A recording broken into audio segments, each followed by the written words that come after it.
दादा, सर्वप्रथम आपणास गणेशोत्सवामध्ये बॅलन्सिंग मूर्ती साकारल्यानिमित्त लोकसत्ताकडून मिळालेल्या सन्मानाबद्दल आपले खूप खूप अभिनंदन. धन्यवाद. धन्यवाद. मग आता गणेशोत्सव झाला, नवरात्रोत्सवात काय नवीन पाहायला मिळेल?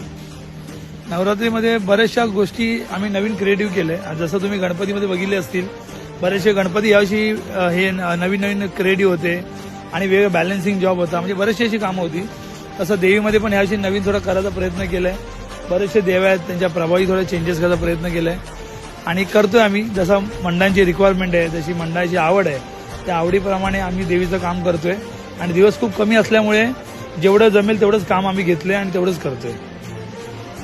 आम्ही सोशल मीडियावर आणि इंस्टाग्रामवर पाहतोय की गेली कित्येक वर्ष आपण दक्षिण मुंबईतील मलबार हिलचे सप्तशृंगी साकारतात.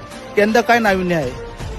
मलबार हिलची सप्तशृंगी हे मंडळ खरंच खूप चांगलं प्रतिसादी मंडळ आहे आणि मराठी वैचित्र्यता यांच्यामध्ये भरपूर आहे. कारण की स्वतः या मंडळामध्ये गेले 2-3 वर्षापासून मूर्ती बनवते आणि गेल्या 3 वर्षापासून मी त्या मंडळामध्ये व्हिजिटही देतो आणि मंडळामध्ये बरीचशी चांगली मराठी भावनिकता आहे. त्याच्यामुळे त्या मंडळाची कामही करायला खूप चांगले वाटतं, आनंद वाटतं. आणि यावर्षी दरवर्षी त्यांचा काही नवीन नवीन एक कॉन्सेप्ट असतो आणि त्या कॉन्सेप्टप्रमाणे आपण तो देवी त्यांची साकारतो. आणि मंडळांचं चांगलं प्रेम असल्यामुळे, चांगली एकी असल्यामुळे मंडळाची मूर्ती खूप छान होते आणि आपण त्यासाठी नक्की सातत्याने प्रयत्न करतो की मूर्ती अजून किती सुंदर व्हावी हा विचार करतो. आणि यावर्षी त्यांचं काहीतरी वेगळंच प्रभाव आहे आणि वेगळं कॉन्सेप्ट आहे. तर मजा येईल तुम्हाला बघायला आणि नक्की आवर्जून तुम्ही देवीच्या दर्शनाला जावा. मलबारच्या सप्तशृंगीला खरंच खूप छान होईल. मलबार हिलची सप्तशृंगी मंडळाबद्दल थोडक्यात काय सांगाल? मंडळ सप्तशृंगी मंडळ हे खरंच खूप चांगलं मंडळ आहे आणि खूप प्रोफेशनल आहे. आणि ज्या पद्धतीमध्ये ते कार्यक्रम राबवतात 9 दिवस, आणि मी स्वतः त्या मंडळात जाऊन आलोय आणि उपस्थिती बघितली आहे. त्या मंडळामध्ये लहान मुलांपासून ते प्रौढ माणसापर्यंत, वयस्कर माणसांपर्यंत, लेडीज, महिला मंडळ हे सगळे उपस्थित असतात, प्रत्येक वेळेला उपस्थित असतात आणि वेगवेगळे कार्यक्रम ते राबवतात.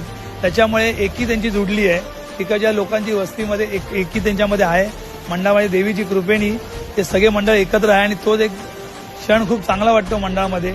आणि त्यांच्या मंडळाचे जे अध्यक्ष सुनील कोकरे हे खरंच माझे चांगले मित्र आहेत आणि त्याच्यामुळे त्यांची जो विश्वास आहे, जो प्रेम आहे, त्या प्रेमाप्रती आपण तो देवी बनवतो त्यांची.